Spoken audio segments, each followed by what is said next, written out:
ธรรมคุณทูลวางไว้กลางใจเพื่อช่วยให้หูทั่วถึงชั่วดี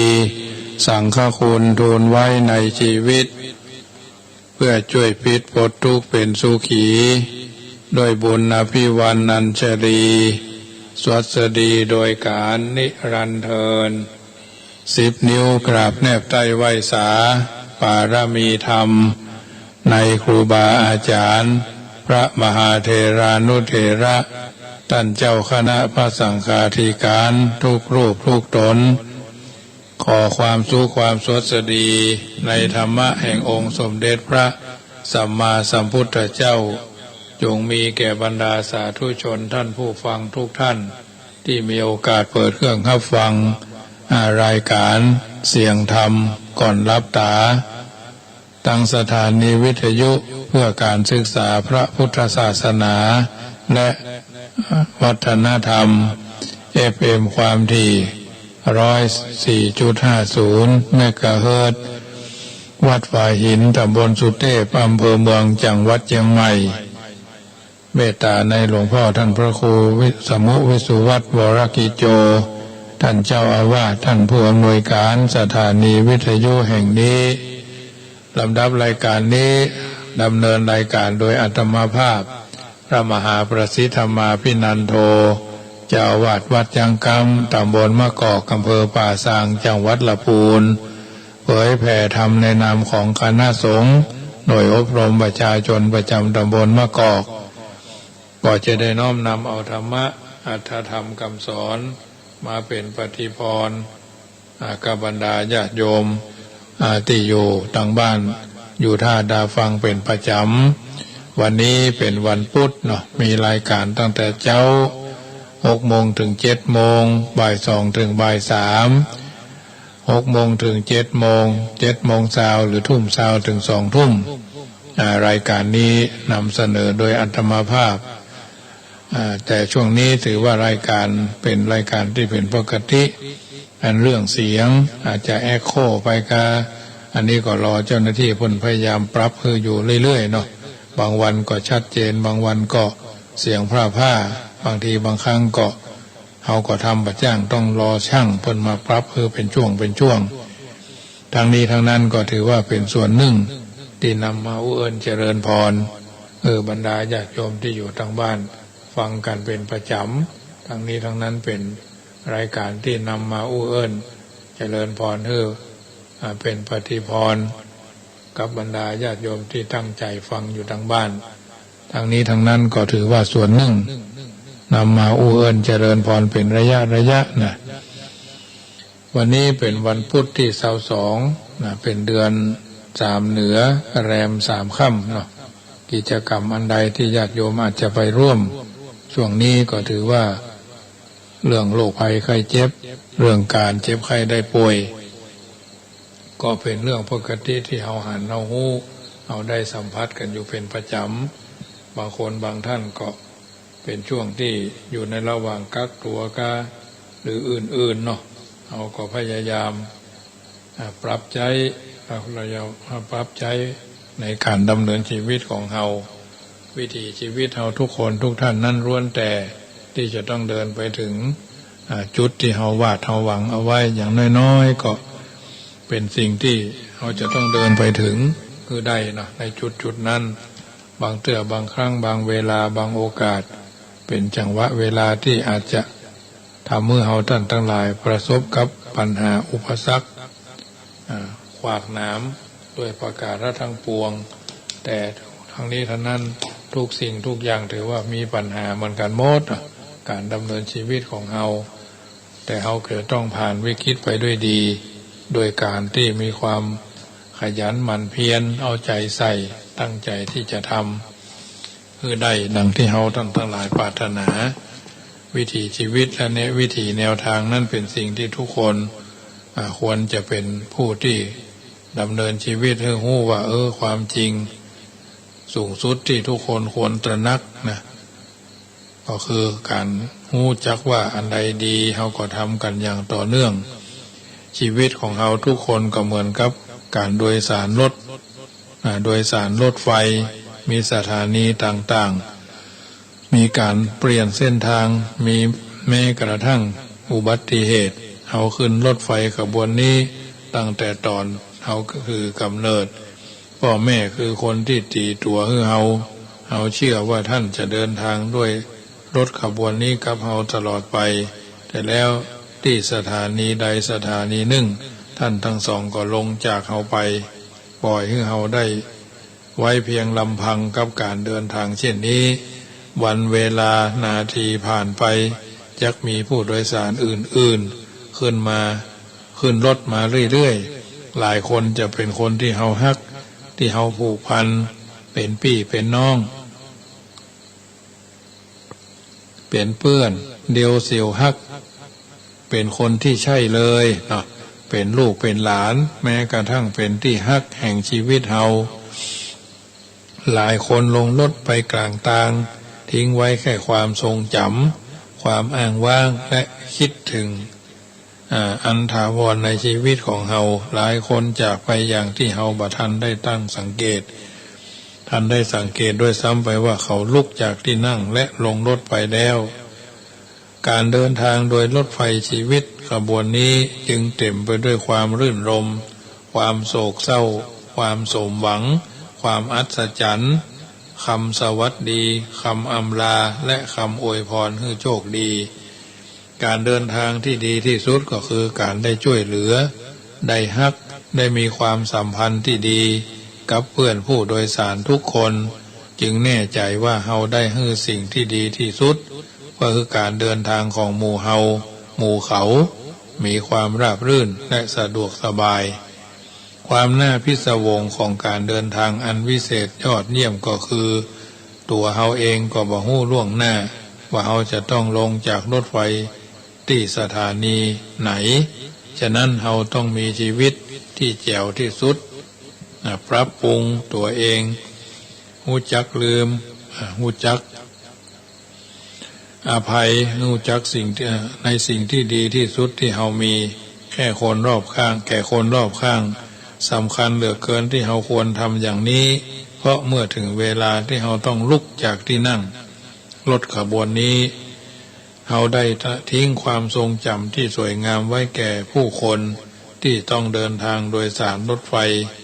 ขบวนนี้ต่อไปเพราะฉะนั้นสิ่งที่เฮาโดยสารที่มาเป็นผู้โดยสารคนหนึ่งในขบวนรถไฟชีวิตของกันและกันขอให้ผู้ร่วมทางทุกท่านพบผ่านแต่ความชื่นชมความรื่นรมในการเดินทางบนขบวนรถไฟสายชีวิตครั้งหนึ่งช่วงเวลาหนึ่งณสถานีใดสถานีหนึ่งเอามีโอกาสได้เดินทางร่วมกันอันเนี้ยญาติโยมสาธุชนท่านผู้ฟังทั้งหลายความจริงแล้วสุขทุกข์บ่ได้เกิดจากภัยธรรมบ่ได้เกิดจากปัจจัยภายนอกแต่เกิดจากการกระทบกันของตาของหูของหูดังของลิ้นของกายและใจปัจจัยภายนอกเป็นเพียงตัวแปรปัจจัยภายในได้แก่สติคือสาเหตุใหญ่ถ้าสติบ่แข็งแรงบอกว่าจะอยู่ในสถานะใดเป็นไผมาจากไหนก็มีความทุกข์ได้ทั้งนั้นเมื่อสติแข็งแรงย่อมหันกระบวนการทำงานของตาของหูของหูดังของลิ้นของกายของใจเนาะเมื่อหันกระบวนการดังกล่าวจิตย่อมบ่เสวยอารมณ์อันเป็นต้นเหตุของสุขของทุกข์ของสุขของทุกข์สุขทุกข์จึงถูกปรับสมดุลคืออยู่ในภาวะเป็นกลางสิ่งนี้เรียกว่าความเบิกบานความเป็นเฮาเป็นเขากระบวนการปรับปรุงของจิตแท้จริงแล้วถ้าเฮาบ่มีคำว่าตัวเฮาบ่มีอยู่นี้บ่ใจคำอุปมาอุปไมยแต่เป็นสิ่งที่เฮาสามารถตรวจสอบได้เองด้วยตัวของเฮาเองถ้าเฮาบ่ตรวจสอบเองคนอื่นก็ตรวจสอบเฮาบ่ได้เนาะก็บ่ฮู้ในสิ่งต่างๆเหล่านี้ที่เฮาจำเป็นจะต้องสร้างเสริมเพิ่มเติมคือเกิดขึ้นกับสิ่งต่างๆเหล่านี้ เฮามีความเป็นเขาเป็นเขาความเป็นเขาเป็นเฮากระบวนการปรุงแต่งจิตใจแท้ที่จริงแล้วตัวเฮาบ่มีอยู่คำว่าตัวเฮาบ่มีอยู่ในที่นี้ก็ถือว่าเป็นเปรียบเสมือนรถยนต์คันหนึ่งเมื่อจับล้อไว้ทางหนึ่งเครื่องยนต์ไว้ข้างหนึ่งประตูตัวทางไว้ข้างหนึ่งเมื่อจับแยกส่วนใดเช่นนี้ความเป็นรถยนต์ก็หมดไปเมื่อฝึกสติจนแยกกายความคิดและจิตออกจากกันได้ความเป็นตัวของเฮาเองก็หมดไปโดยเมื่อความเป็นตัวเฮาหมดไปผู้ยึดมั่นถือมั่นก็หมดไปโดยความทุกข์ทั้งปวงก็เป็นอันยุติเฮาทั้งหลายเกิดมานับล้านชาติเป็นจำนวนที่นับบ่ได้เคยเกิดเป็นคนรวยคนทุกข์คนยาจกเป็นพระเป็นคนฉลาดเป็นคนโง่เขลาเป็นคนพิการเป็นคนรูปงามเป็นพ่อชายเป็นแม่หญิงเป็นกระเทยเป็นทอมเป็นนักบุญเป็นมหาโจรเคยเป็นสัตว์นรกสัตว์เดรัจฉานเป็นเปรตเป็นอสุรกายเป็นเทวบุตรเทวดาเคยเป็นมาทุกอย่างทั้งนั้นถ้าชาตินี้เกิดมาดีก็บ่ได้แปลว่าชาติหน้าจะดีชาตินี้อาจจะเป็นมหาเศรษฐีชาติหน้าอาจจะเกิดเป็นสัตว์นรกชาตินี้อาจจะเป็นสัตว์เดรัจฉานชาติหน้าอาจจะเกิดเป็นมนุษย์อยู่ในตระกูลสูงก็เป็นได้ตราบใดที่ยังเวียนว่ายตายเกิดจุงอย่าลำพองใจว่าเฮานี้ดีแล้วประเสริฐแล้วเพราะแท้ที่จริงมีไผเลยที่ดีกว่าไผทุกคนล้วนแต่อยู่ในความสุ่มเสี่ยงเหมือนกันหมด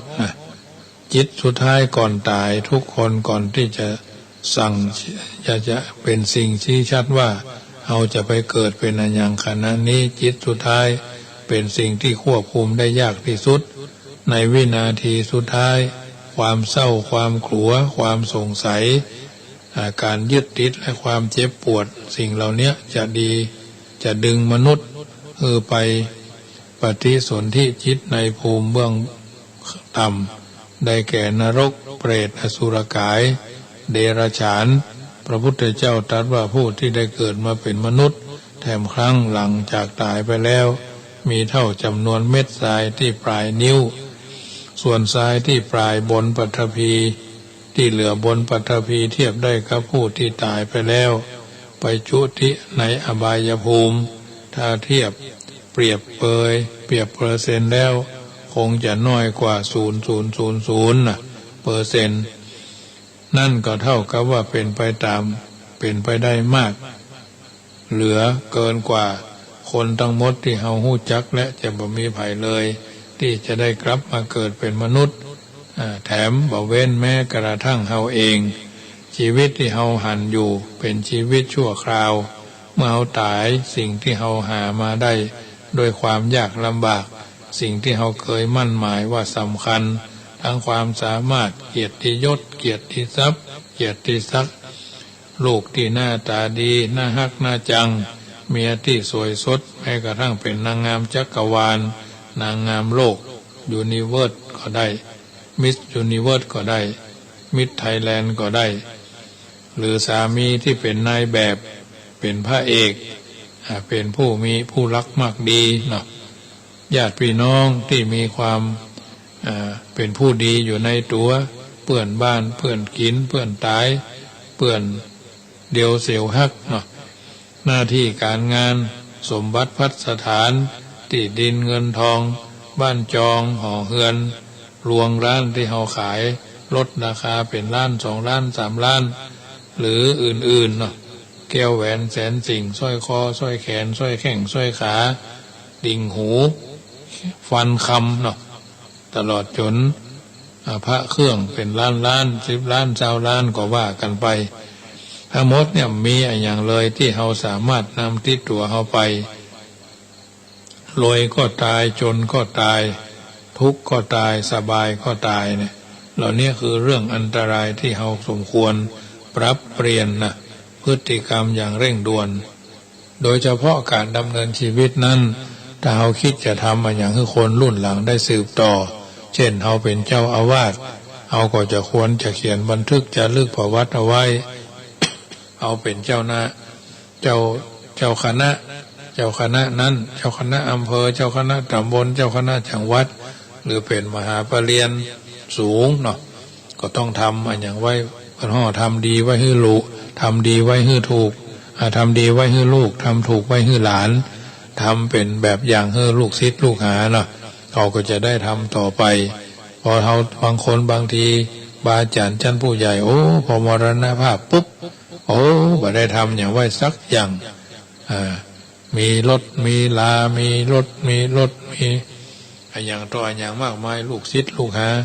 หมอนั่นมาก็เปียหมอนั่นมาก็เปียไผ่ใกล้ลาตำลาถึงขั้นว่าบางรูปบางตนก็มีการซื้อสังหาริมทรัพย์ห้องเงินทองอย่างไว้ห้องถูกปลอมไปก็มีวันนี้พอข่าวโซเชียลเนาะอดีตเจ้าอาวาสวัดปุ่นวัดโคกสามานคุณเนาะจังหวัดจังหวัดอำเภอหาดใหญ่เนาะจังหวัดสงขลาเป็นพระราชาคณะชั้นธรรมพระธรรมวงศาจารย์เนาะได้ถึงแก่มรณภาพโดยอัตวินิบาตมัดคอมรณภาพเนาะอายุ87 ปี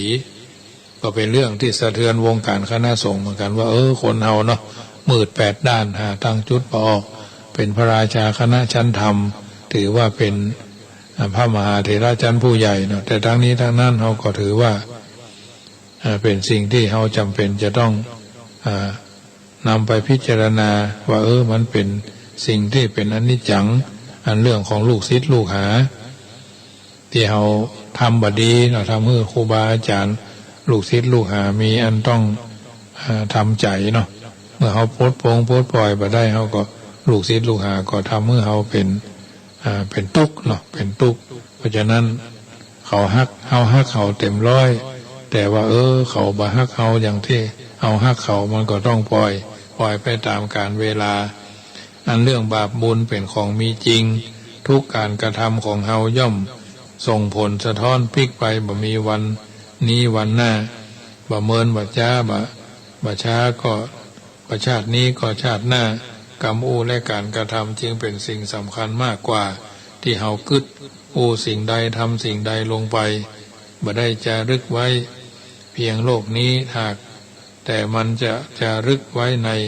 สังสารวัฏในจิตของเฮาและเฮาจะต้องเป็นผู้รับส่วนผลแห่งการกระทำของตนเองตลอดการเวียนว่ายตายเกิดดังนั้นจงระวังกรรมและการกระทำของเฮาไว้คือนักมากนักกว่าที่จะเป็นอยู่ทุกคนที่เฮาหันคือพ่อคือแม่คือพี่คือน้องสามีภรรยาเพื่อนฝูงมิตรสหายผู้คนทั้งคนที่ฮู้จักและบ่ฮู้จักตลอดการเวียนว่ายตายเกิดมีภัยเลยที่บ่ฮู้จักกันมีภัยเลยที่บ่เกี่ยว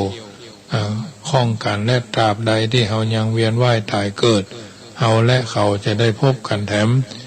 มาฐานะใดก็ฐานะหนึ่งทำดีกับเขาวันนี้จะพบกับเส้นทางที่ดีทำร้ายเขาในวันนี้ก็จะต้องตามจองเวรกันต่อไปบ่เสี่ยงบ่สุดบ่หยุดบ่ยั้งดังนั้นคำว่าเพื่อนร่วมทุกข์ร่วมเกิดร่วมแก่ร่วมเจ็บร่วมตายจึงเป็นคำที่มีนัยยะสำคัญกว่าที่เฮาคิดไว้หลายเท่าจูงพอผู้อื่นในคือเหมือนครอบครัวของเฮานั่นก็คือหนทางที่ดีที่สุดการเวียนว่ายตายเกิดนั้นมีจริงการบริหารจัดการชีวิตของเฮาก็ควรเป็นการบริหารจัดการชีวิตที่ครอบคลุมทุกมิติบ่เน้นนักในชาติใดชาติหนึ่งชาตินี้ก็ต้องกินต้องใช้ชาติหน้าก็ต้องเผื่อเหลือเผื่อขาดกิจกรรมบางอย่างส่งผลที่ดีที่สุดในชาตินี้แต่ชาติหน้าอาจจะทำให้เฮาบ่เหลืออันอย่างเลยแม้แต่อัตภาพความเป็นมนุษย์ดังนั้นในทุกวันเฮาควรถามตัวเก่าว่าวันนี้เฮาได้เตรียมเสบียงไว้เลี้ยงตัวในชาติหน้าบ้างแล้วหรือยังนะวันนี้เราได้เตรียมเสบียงไว้เลี้ยงตัวในชาติหน้าไว้แล้วบ้างหรือยังประการต่อมาเวลาที่เฮาหันตรงนะ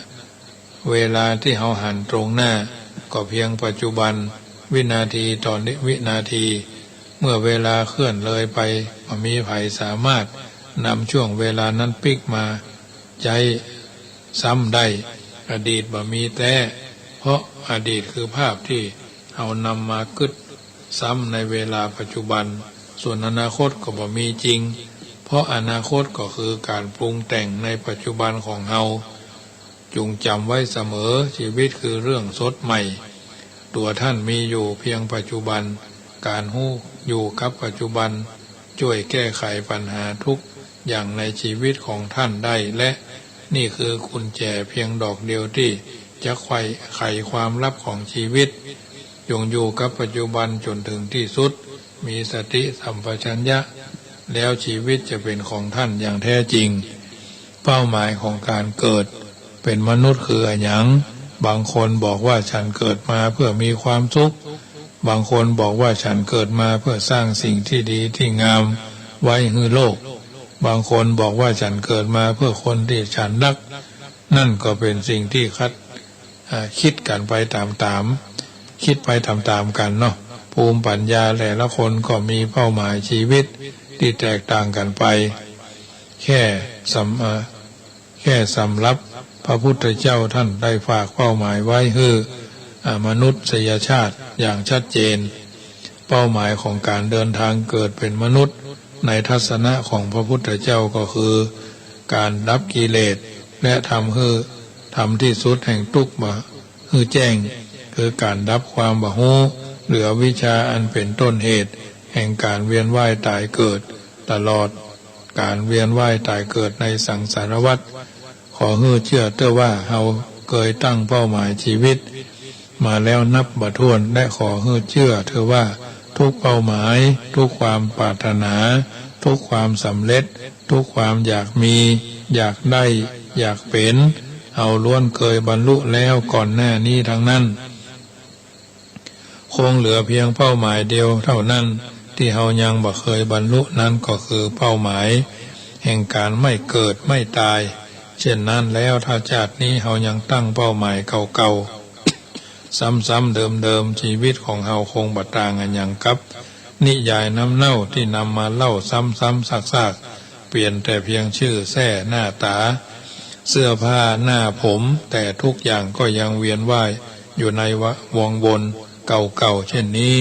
แล้วการเกิดของเฮาคงเป็นการเกิดที่ไร้ค่าจุงยุดคิดพินิจจุงยุด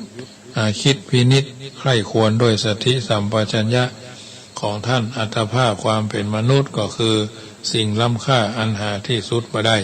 ทุกวันนี้เอาท่านทั้งหลายกำลังใจสิ่งที่ล้ำค่าที่ว่าเพื่อแสวงหาสิ่งใดอยู่หรือญาติโยมสาธุชนท่านผู้ฟังทั้งหลายธรรมภาพได้น้อมนำเอาอรรถสาระพระอุทาหรณ์เตือนจิตสกิดใจในการดำเนินชีวิตของเฮาท่านทั้งหลายจะได้นำไปพิจารณาในการดำเนินชีวิตว่าเตรียมตัวก่อนตายเตรียมกายก่อนแต่งเตรียมน้ำไว้ก่อนหน้าแล้งเตรียมแบงก่อนเดินทางทุกชีวิตจำต้องประสบการพิจารณาว่าเฮาหนีความเกิดเฮาหนีความหนีความตายความแก่บ่ได้2เฮาหนีเจ็บไข้บ่พ้น3ทุกคนต้องตาย4ต้องพักต้องไกลจากของฮัก5ต้องเป็นไปตามวัฏฏะของกรรมผู้ใดสิ้นกรรมห้ำหั่นกิเลสนั้นได้จึงพ้นจากวัฏฏะสงสารบ่เท่าแต่นั้นญาติโยมสาธุชนท่านผู้ฟังทั้งหลายเราต้องนำหน้าที่ของตัวให้ดีอย่างน้อยๆก็มีสิ่งที่ดีที่งามที่เหมาะที่ควรอยู่ในจิตอยู่ในใจของเราอยู่ตลอดเวลาดังนั้นถือว่าทุกคนได้เกิดมาเป็นชาวพุทธมาพบพระพุทธศาสนาพระพุทธเจ้าตรัสว่าเกิดเป็นทุกข์แก่ก็เป็นทุกข์เจ็บก็เป็นทุกข์ตายก็เป็นทุกข์อย่ามีเหตุผลอย่ามีเหตุผลอย่าสงสัยคำว่าการเปลี่ยนแปลงเป็นกฎของโลกการเปลี่ยนแปลงเป็นกฎของชีวิตการเปลี่ยนแปลงเป็นกฎของการบริหารจัดการอย่ามีเหตุ ผลอย่าสงสัยคำว่าความตายเป็นปกติของคนทุกคนเมื่อเฮาเข้าใจเข้าถึงอนิจจังชีวิตเฮาผิดปกติสงบประสบความสำเร็จเมื่อเฮาบ่เข้าใจเข้าบ่ถึงอนิจจังชีวิตของเฮาก็ผิดปกติผิดหวังผิดพลาดทรมานประสบความสำเร็จผู้มีปัญญาบ่มีเหตุผลบ่สงสัยสิ่งที่เปลี่ยนแปลงดังเช่นท่านผู้ที่เอาเคารพนับถือก็ถือว่าเป็นสิ่งที่ทุกคนจำเป็นจะต้องนำไปพิจารณาในการดำเนินชีวิตของเฮาท่านทั้งหลายเป็นลำดับไปเพิ่นบอกว่าอันความตายชายนารีหนีไม่พ้นจะมีจนก็ต้องตายกลายเป็นผีถึงแสนรักก็ต้องร้างห่างกันทีไม่วันนี้ก็วันหน้าจริงหนาเรายศและลาภหาไปไม่ได้แน่เว้นเสียแต่ต้นทุนบุญกุศลทิ้งสมบัติทั้งหลายให้ปวงชนไม่ร่างตนเขาก็ยังเอาไปเผาไฟญาติโยมท่านผู้ฟังทั้งหลายได้ยินได้ฟังรายการเสียงธรรมก่อนรับตาประจำค่ำคืนของวันพุธที่22จากอาตมาภาพพระมหาประสิทธธรรมาภินันโทดำเนินรายการมาถึงช่วงสุดท้ายก่อนนำรายการจากท่านไปก็ขอบอกเจริญพรนะท่านที่ฟังรายการขึ้น104ทุกคืนธรรมาภาพพระมหาประสิทธธรรมาภินันโทวัดยังกังจะได้จัดงานทำบุญตั้งธรรมมหาจารย์เวสสันตราชาดกขึ้นในวันที่29ธันวาเป็นวันสวดนพเคราะห์เมื่อคืนอันใดที่มีกุศลเจตนาอายุของเขาจะลงท้ายด้วยเลข1เลข3เลข5เลข7เลข9ในปี2565น้ำเจริญพรเป็นเจ้าภาพบูชาเตียนนพเคราะห์พุทธมงคล108จำนวน227เล่มเต้าสินของพระเจ้าพระสงฆ์เนาะ227เล่มละ99 บาทเป็นเจ้าภาพพระธรรมเทศนา19กันเนาะกันละ 3,200 กันละ 2,500 บาทหรือจะเป็นเจ้าภาพธรรมเทศนาเวสสันตราชาดกวันที่30ทั้งวันตั้งแต่ตี 5เนาะทศพรนครกันทศพรหิมปานตานขันธ์บรรณภเวชชูชกจุรพลมหาพลเนี่ย13กันละ 2,500 บาทถ้าจะทำบุญตามเป็นกองบุญละ99 บาทกันละ45กองบุญเนาะมี19กันเนาะ19กันละ45กองบุญทางนี้ทางนั้นก็น้ำเจริญพรบางท่านเพิ่งก็เป็นเจ้าภาพไปแล้วยังทำร้ายกันที่เจ้าภาพยังบ่มีแต่เราก็สามารถร่วมด้วยช่วยกันเป็นเจ้าภาพกันคนละเล็กคนละน้อยเพื่อเป็นการสร้างเสริมเพิ่มบุญญาบารมีการจัดทำมหาจัดทั้งธรรมมหาจัดนี้สถานที่ต้องพร้อมผู้ที่เป็นเจ้าภาพก็ต้องพร้อมพระสงฆ์องค์เทศนาก็ต้องพร้อมและก็จิตใจเขาก็ต้องพร้อมก็ถือว่าจัดมาเป็นปีที่14เนาะปีที่14ณมณฑลพิธีวัดยังกำปีที่14ปีละ1,000คาถาเนาะ14,000คาถาเนาะที่เราได้รวบรวมกันมาเพราะฉะนั้นมีโอกาสก็มาร่วมกินร่วมทานกันได้มาบ่ได้ก็ร่วมทำบุญกันมีงาขาวงาดำงานุกเข้าเนาะงาน้ำอ้อยน้ำผึ้งน้ำตาลก็เข้าสารเนาะเอาไปร่วมได้ที่วัดจังคำอยู่จุดไหนมองใดก็น้ำเจริญพรเนอะวันที่26อาตมาภาพจะเดินทางไปวัดสันปัญญางเนาะวัดอดีตเจ้าคณะอำเภอแม่แตงเพื่อจะทำบุญ50 วันนี้ก็เพิ่นได้นำไหวดีกามาถ้าเป็นเดือนแล้วเนาะมีโอกาสก็ทักทายกันได้เนอะที่วัดอดีตเจ้าคณะอำเภอแม่แตงนะก็จะเดินทางไปร่วมออกเจ้าเลยตอนเจ้ามืดก็จะไปฉันเจ้าที่บ้านแม่อุ้ยผายเนาะอุ้ยผายตี 5ประมาณตี 5ผายนี่ออกวัดไปฉันเจ้าที่หั่นเสร็จแล้วก็จะพดไปด้านโยมแม่จันจอมใจเนาะพดไปดอยสะเก็ดพดไปสันทรายนะพดขึ้นไปแม่แตงบ่าย2ปลายพวกเนาะเราก็ถึงจะล่องมาตีตัวล่องมาพระแม่ครูเหรียญทองเนาะโยมแม่ยุพินหอมมาลาเนาะ ตลอดจนญาติโยมแม่อุ้ยญาติโยมแม่จันเปงเนาะที่เพิ่นขายลอตเตอรี่หน้าปอ1,700อันนี้ก็จะได้เอาปฏิทินไปมอบเพื่อนวันที่26เป็นวันอาทิตย์นะญาติโยมทางนี้ทางนั้นก็รอพระกันได้เนอะวันนี้ก็คิดว่ารายการเสียงธรรมก่อนรับตาดำเนินรายการบรรยายธรรมะมาก็พอสมควรแก่เวลาเนอะน้อมเอิญเจริญพรปู่จาเทียนนพเคราะห์109แล้วก็227เล่มละ99 บาทในคืนวันที่29เทศนาธรรมภาคแรงก็ตั้งแต่4 โมงครึ่งถึง6 โมงนี่ก็กันมาลัยเก้ามาลัยปายแล้วก็คาถาพันโดยหลวงพ่อครูบาในวังเนาะท่านพระครูวิสิตศรีลาภรณ์นี้เป็นเทศนาธรรมคาถาพันเนาะแล้วก็วันที่30นี่เริ่มตั้งแต่ตี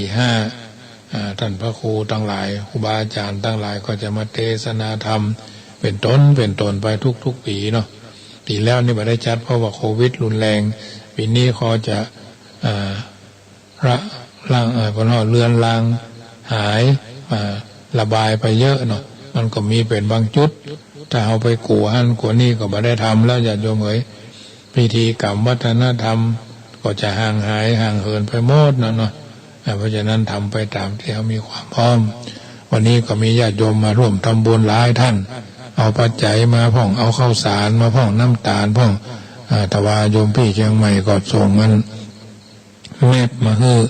น้ำเพิงน้ำอ้อยเนาะน้ำตาลอาหารน้องเสือน้องแบกน้องเจนแลนนี่ทั้งหมดมันมีมาเพิ่นมาปล่อยทั้งหมดเลยโยมเอ๋ยก่อนเลี้ยงก็ไปตามนะญาติโยมเอ๋ยเพราะฉะนั้นค่ำคืนวันนี้ก่อนจะรับจะนอนก็ไหว้พระนบธรรมให้เรียบร้อยแผ่เมตตาให้ทุกคนที่เป็นผู้มีพระคุณพ่อเกิดแม่เกิดเจ้ากรรมนายเวรนึกเสมอว่าวันนี้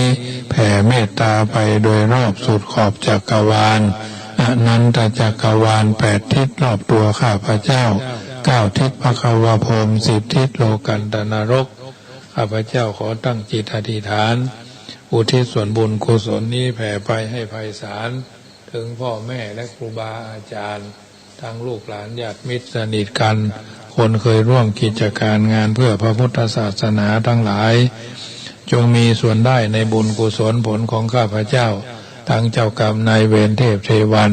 ขอให้ท่านได้กุศลผลนี้เถิดอนุโมทนาก็โยมแม่นิทาทียาเนอะเปิ่นปากบจงโยมสายฝนนั่นโยมวาสนาอุ่นใจบุญเนอะเอาข้าวสารเมืองน่านมาโอ้ได้กินข้าวเมืองน่านโอ้คงจะไปตามที่เขาพร้อมจะได้เผาข้าวหลามให้กันหรอโมทนาก็โยมแม่เนอะพุทโธบังซ้ายธัมโมบังขวาสังโฆบังกายาอรหังบังเกสาอรหังพุทโธนะโมพุทธายะพ่อแม่พิธามารดาบังลูกบังหลานอยู่สำราญบันใจทุกคนทุกท่านขอเจริญพร